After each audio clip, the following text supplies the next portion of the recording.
So the next segment in this turkey series is going to be the yelp. So probably everybody's favorite sound to make in the woods. You know, a lot of times that's what you're going to hear from hens is a lot of yelping. Yelping is just popular. So you're like, hey, I'm going to yelp up a turkey.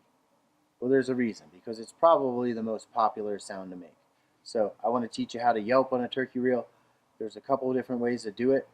I'm going to start with an easy way. This is just playing it like a duck call. I'm going to put it in my hand, put it at an angle, put my lips up to it like I'm kissing my prom date, and I'm going to go. And that's just me. I've got the call squeezed a little bit. That's just at the cadence that I want my yelps to be. So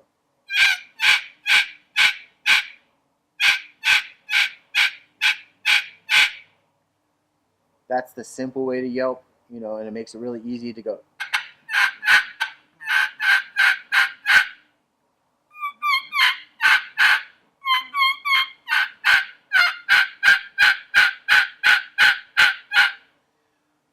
When you're mimicking hens, they're going to get agitated.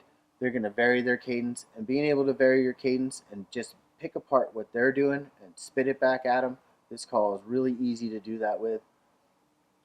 We can complicate things. I like to yelp a different way as well. I like to call it the Dougie because my friend Doug was the first one to ever really do this on a turkey reel. I'm going to hold it in my hand like a duck call, and I'm going to squeeze it, and I'm going to let it go. And what I'm going to do is I'm going to time up those air blasts with me closing it and letting it open to have a higher front end note and a lower back end note. So same thing, I'm going to hold it like a duck call, but I'm just going to be squeezing it in my hand to vary the pitch of the call. So squeeze it, close a lot, open when you open your hand, and then you can add your hand in here to vary the sound or give it a little bit extra,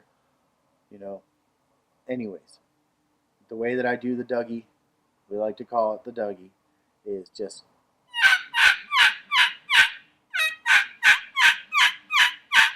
you're going to hear it's going to have a little bit higher front end note, and that's it. I mean, that's going to take timing and coordination. So timing those air blasts, not blasts, but just your breathing with you letting the call open and close, that's going to take some practice. So at first, I recommend to yelp by just doing it like a duck call and holding it like this and just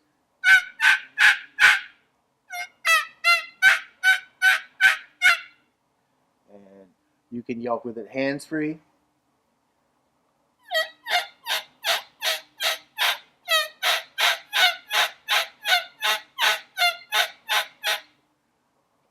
I was doing it two different kinds of ways there. One, I was holding it static, and one, I was letting it open and close. So that open and close, that's a harder note to make, but you can yelp with this.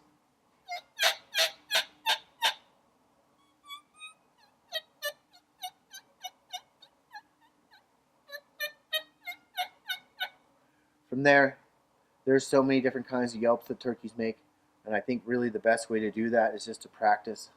Practice watching turkeys on YouTube. Practice it in your truck. Go out in the woods and hunt. I have to say that a lot of my experiences in the turkey woods, a lot of my experience is from actually messing with birds myself.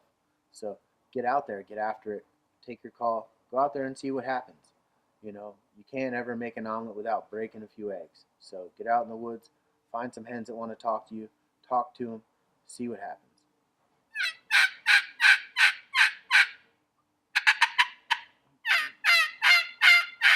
Hey, what's up, guys? So the next part of this turkey series is going to be cutting.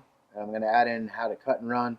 It's pretty easy to cut and run once you figure out how to cut with this call and you've already learned how to yelp. You're just linking the two together. But let's start with how to cut with it. We've already learned how to cluck. So you're just going to hold it, like I said, like a duck call, at an angle in your hand. You're going to put your lips up to it like you're going to give it a kiss. And you're just going to add more violence to your sound. You're going to be like,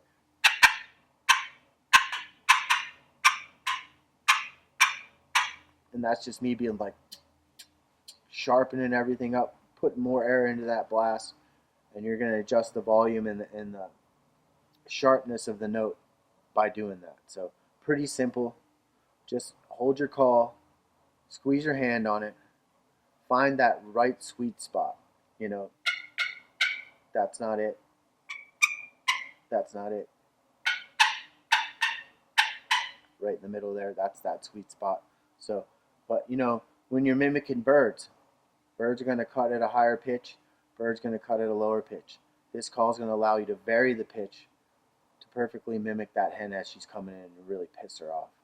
To get the whole flock all fired up, get that gobbler to come in, commit, to come that last 60 yards into shotgun range.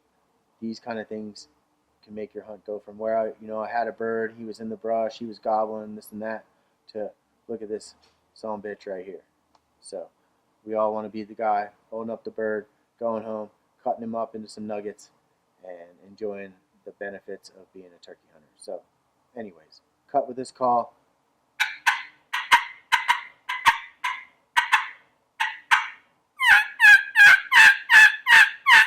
Then you could cut and run with it. So then we're going to teach you how to cut and run with this call. So basically what I'm going to do is just cut and then yelp. So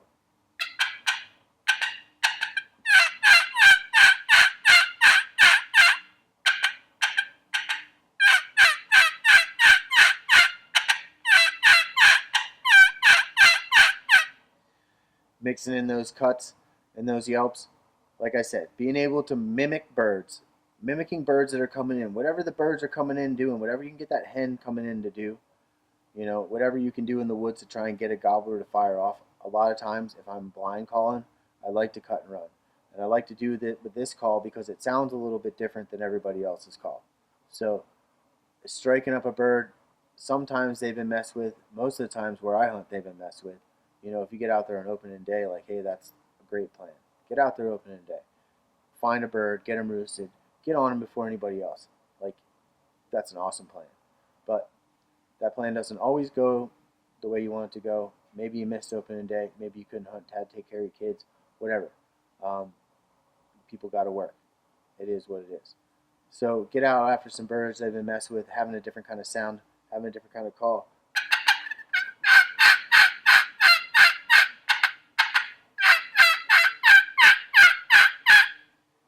It's deadly.